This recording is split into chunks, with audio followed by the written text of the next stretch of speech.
તો સૌથી પહેલા ડોન્ટ લેબલ. તું બહુ ગુસ્સાવાળો છે, તને તો કાયમ ગુસ્સો આવી જ જાય છે, આવું એક લેબલ આપી દીધું. એને સ્વીકારી લીધું. તે જ કીધું મને કે મને તો ગુસ્સો આવે જ છે, તો આવવાનો જ છે. બરાબર? એટલે એવું લેબલ ના આપી દો. એને ખબર પડવી જોઈએ કે ગુસ્સો એક બહારની ભાવના છે જે એના ઉપર આવે છે. ઓકે બેટા, શું થયું? આજે આ ગુસ્સાનો કાગડો ક્યાંથી આવી ગયો તારી ઉપર? એટલે એને ફીલ થાય કે હું એવો નથી, પણ ઈ ક્યાંકથી ભાવ આવે છે મારા ઉપર. મારી અંદર ગુસ્સો નથી, એ બહારથી આવે છે. ડીલે. એવી વાત કંઈક છે તો હમણાં એ ટોપિક જ બંધ કરી દો. આપણે ચૂપ થઈ જવાનું.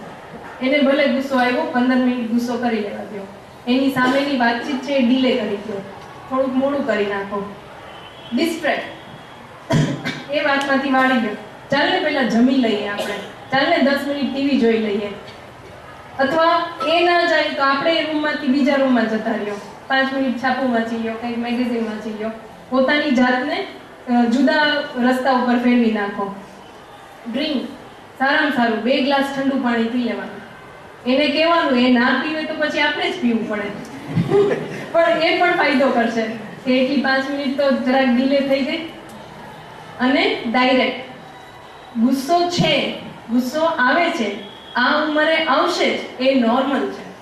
બરાબર? ગુસ્સો ખરાબ વસ્તુ નથી, પણ એને હેન્ડલ કરતા શીખવાનું છે આપણે અને એને. તો કેમ હેન્ડલ કરવાનું? તો જો બેટા, તને ગુસ્સો આવે એ બરાબર છે, પણ 3 વસ્તુ યાદ રાખવાની છે.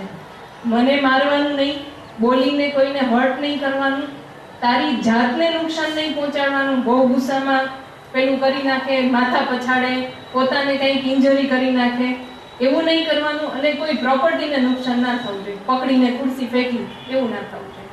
આ 3 વસ્તુ ના થવી જોઈએ, એટલું એને કહેવાનું. તને નુકસાન, મને નુકસાન અને કોઈ પ્રોપર્ટી નહીં. હવે એની સિવાય કઈ રીતે કરી શકાય? બોલવું એટલું બોલી લે. બરાબર? જે બોલવું એ બોલી લે, વાંધો નહીં. 5 મિનિટ 10 મિનિટ સાંભળી લેવાનું. બીજું, લખવું હોય તો લખી લે. બરાબર? એ પણ એક સારું છે જે આપણે વાપરતા નથી, પણ પોતાની ભાવનાઓ લખીને કાઢવી ને એ બહુ જ હેલ્ધી વે છે. લખવું નથી, મમ્મીનું એક મોટું ડાકણનું પિક્ચર બનાવવું છે, પિક્ચર બનાવી લે, ગુસ્સો એમાં કાઢી લે, એ પણ બહુ સારું છે. એની ઇમોશન્સ બધી નીકળશે એમાં, અને એ બહુ ક્રિએટિવ વસ્તુ છે ગુસ્સો કાઢવા માટેની. સરસ નવા પિક્ચર નીકળશે. અથવા ફિઝિકલી બોયઝમાં ખાસ કરીને આમ હાથ અજમાવવાનું કંઈક થાય તો ઘરમાં એક એવો કોર્નર રાખો, એક મોટો તકિયો કેવો કે જ્યાં એને ગુસ્સો કાઢવો હોય તો મુક્કા મારી લે. ભલે તકિયો તૂટતો એનો વાંધો નહીં, પણ તારે 5 મિનિટ આમાં મુક્કા મારી લેવાના ગુસ્સો આવે છે. એટલે એને એક એવું આઉટલેટ દો કે ગુસ્સો આવે તો આમ કરવાનું, પછી એમ કહો કે આમ નહીં કરવાનું. ખ્યાલ આવ્યો? અને આ ટેકનિક અપનાવશું તો ધીમે ધીમે બધાને પોતાનો ગુસ્સો હેન્ડલ કરવાની ફાવી જશે. ડિસિપ્લિન. ટીચર્સને ખાસ કરીને આ મુદ્દે બધાને બહુ જ સ્ટ્રગલ થતી હોય, સાંભળતા જ નથી, કોઈ નિયમોમાં માનતા નથી. કેમ આ લોકો પાસે ડિસિપ્લિન કેમ લેવડાવવું? બરાબર? સિમ્પલ વસ્તુ છે, એવું નથી કે આટલું કરશું એટલે થઈ જ જશે, પણ એટલીસ્ટ આટલું કરશું તો કંઈક શરૂઆત થશે. બરાબર? તો rules with logical reason. Rules બનાવો, એનું રીઝન પણ એને સમજાવો કે બપોરના સમયે ટીવી નથી જોવાનું, કારણ કે દાદા દાદી સૂતા હોય, એમને ડિસ્ટર્બ થાય, એમને આરામની જરૂર હોય, એટલે આપણે 3 થી 5 માં ટીવી નહીં જોઈએ. અને ટીવીની બદલે શું કરશું એ પણ કહો. એની બદલે આપણે કંઈક ગેમ્સ રમી શકીએ, કે તમે કંઈક ડ્રોઈંગ કરી શકો, હું તમારી સાથે હોઈશ, કે સ્ટોરી વાંચવી હોય તો હું સંભળાવીશ. બરાબર? એટલે રૂલ્સ વિથ એક્સપ્લેનેશન. પણ સીધું એમ કહેશો આટલા ટાઈમમાં ટીવી તો જોવાનું જ નહીં, અડવાનું જ નહીં, વાત પૂરી, શું કેમ મને પૂછવાનું નથી, તો એ નહીં આવે. બરાબર? એટલે રૂલ્સ વિથ એક્સપ્લેનેશન. કન્સિસ્ટન્સી. નથી જોવાનું તો રોજ નથી જોવાનું. આજે હું થાકી છું અને આજે મને સૂઈ જવું છે, એટલે મને ડિસ્ટર્બ ના કરતા તમારે આજે જોવું હોય તો જોઈ લો, એવું ન ચાલે. એને કન્ફ્યુઝન થાય કે એક દિવસ નહીં જોવાનું ને હવે એમ કે આજે જોવાનું, એટલે એવું કન્ફ્યુઝન ક્રિએટ ના કરો. એ નિયમ છે તો એ રોજ માટે નિયમ છે જ, તો બીજો કંઈક ઓપ્શન ગોતો. બરાબર? અને ખાલી ધમકીઓ નહીં. જો આજે તે ચાલુ કર્યું છે ટીવી એટલે હું ઘરની બહાર કાઢી મૂકીશ. એને ખબર છે ઘરની બહાર કોઈ કાઢવાના નથી, એટલે જે કરવાના ન હોય સ્કૂલની બહાર કઢાવી મૂકીશ. આજે તે હોમવર્ક નથી કર્યું ને, એને ખબર છે કે સ્કૂલ વાળા કઈ સ્કૂલની બહાર કાઢી નહીં મૂકે, આટલી ફી લીધી છે, બરાબર. એટલે એવી ધમકીઓ ન આપો કે જે તમે ફોલો ન કરવાના હો. જે કરવાના હો એવી જ ધમકી આપો, અને જે બોલો એને કરીને બતાવો કે તું નહીં કર હોમવર્ક, આટલા તને રિપીટેડલી કીધું છે તો પ્લીઝ કાલે તારે 2 વાર કરીને આવવું જ પડશે, નહીતર હું તને અહીંયા બેસી અને 3 વાર કરાવીશ, બરાબર. ચોખ્ખા શબ્દોમાં કયો, અને એ ન કરે તો બેસીને પ્રેમથી કરાવો, નફરતથી નહીં. હાલ હું બેસું છું તારી બાજુમાં, હાલ આપણે 2 કરીએ, બરાબર. પ્રેમથી કરાવો, બીજી વાર એ કરીને જ આવશે, નહીં બદલે.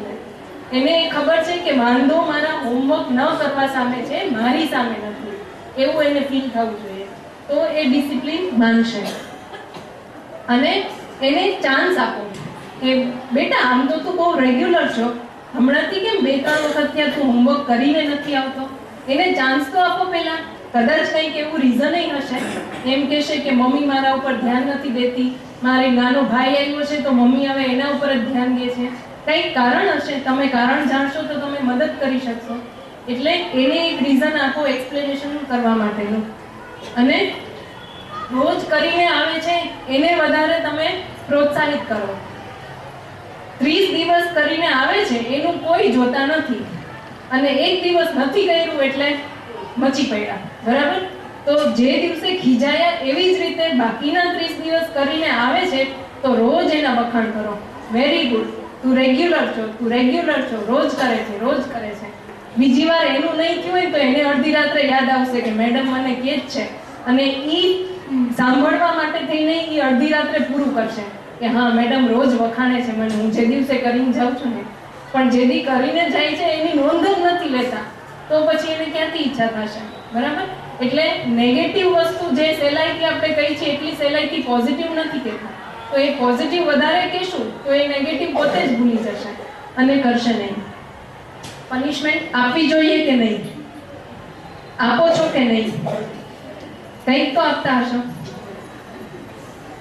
મારવાની પનિશમેન્ટ જે કદાચ આ વડીલો બધા અહીંયા છે અને એ લોકોએ ફીલ કરેલી જ હશે, 5 સોટી મારવાની, 20 ઉઠબેસ કરવાની આખા ક્લાસની વચ્ચે, તો એ હતી. પણ અત્યારે તો મનાઈ જ છે, કદાચ સ્કૂલમાં નિયમોય હશે ગવર્મેન્ટના કે પનિશમેન્ટ ઇઝ નોટ અલાઉડ. એનાથી સારું બિહેવિયર માટેની કોઈ તમે એને પ્લેટફોર્મ નહીં આપો, ઉલટાનું એ ઇફેક્ટિવ ઓછી થતી જશે.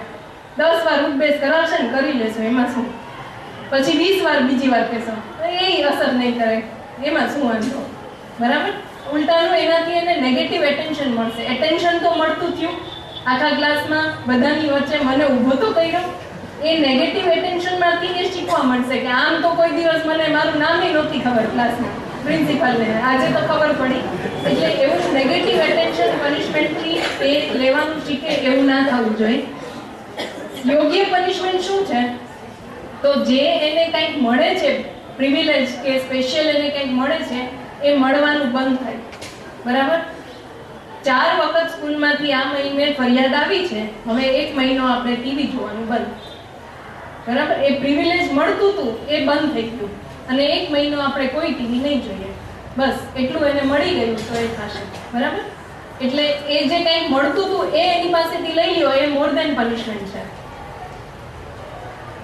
શોર્ટમાં વાત કરીએ તો ઇન્ફોર્મેશન આપવી ખાલી એટલું જ પૂરતું નથી, પણ એ ઇન્ફોર્મેશનનો જ્યારે ઉપયોગ કરવાનો સમય આવે ત્યારે કેમ કેળવવી, એ સ્કિલ, એ આવડત એ જરૂરી છે. જેમ આપણે સિગરેટનું એક્ઝામ્પલ લીધું કે ખાલી એની ઇન્ફોર્મેશન હશે તો કામ નહીં કરે, પણ એ જ્યારે સિચ્યુએશન એવી આવે ત્યારે એને ના પાડતા શીખડાવવું જરૂરી છે. અને પોઝિટિવ રિગાર્ડ કે તારે બદલવાનું છે, તું આમ છે એમ નહીં, બેટા આપણે આ ટેવ બદલવાની, એને આપણી સાઈડમાં રાખી નાખ્યો, સામ સામે છો એમ નહીં, આપણે આમાં કંઈક ચેન્જ લાવવો છે, આપણે બદલવું છે. અને આવી રીતે જો વાત થતી હશે તો એ ચોક્કસ એક સેફગાર્ડનું કામ કરશે, ખોટા રસ્તે નહીં દોરવાય, અને એક પ્રોટેક્ટિવ શિલ્ડનું કામ કરશે. અલ્ટિમેટલી આપણે એને ભણાવવાનું એટલા માટે નથી કે એ કમાતા શીખે અને કોઈ વસ્તુની કિંમત એ જાણી શકે, પણ એનું મૂલ્ય જાણી શકે એના માટે. એ બેમાં ઘણો ફરક છે, કિંમત અને મૂલ્યમાં. એક નાની નાની ખુશીઓનું મૂલ્ય જાણી શકે એના માટે છે. એક નાનું વિડીયો છે, આપણે ચેન્જ ઓવર કરતા હોઈએ નેક્સ્ટ સેશન માટે, અને કોઈને પ્રશ્ન હોય તો 2 મિનિટ હું પ્લે કરું છું, પછી આપણે નેક્સ્ટ સેશન શરૂ કરી શકીએ. કોઈને પ્રશ્ન હોય તો વિચારી રાખો, હમણાં જ પૂછી શકો, અથવા તો પછી એ જ કંઈ કરી શકો.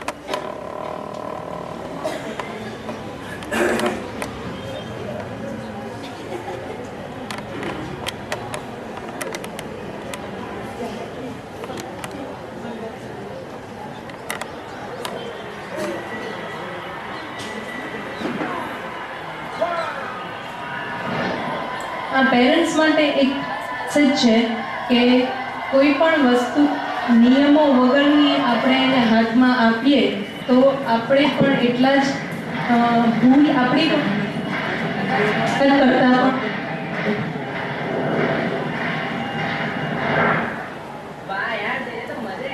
हाँ यार, आज बॉम्ब नेट ने बोला कि 2 व्हीलर लेके चला जाए, इसलिए आ गया. वाह यार, मजे है बाकी.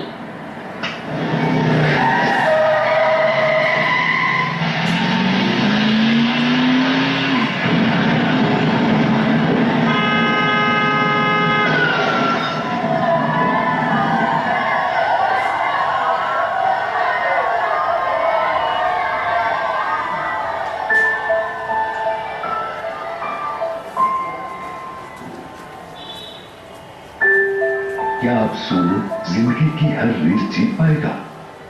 छोटी उम्र के बच्चों का वाहन चलाना, ये गलती किसकी? बच्चे की या पेरेंट्स की? आपकी गलती की सजा उसे जिंदगी भर क्यों? जागो पेरेंट्स, जागो.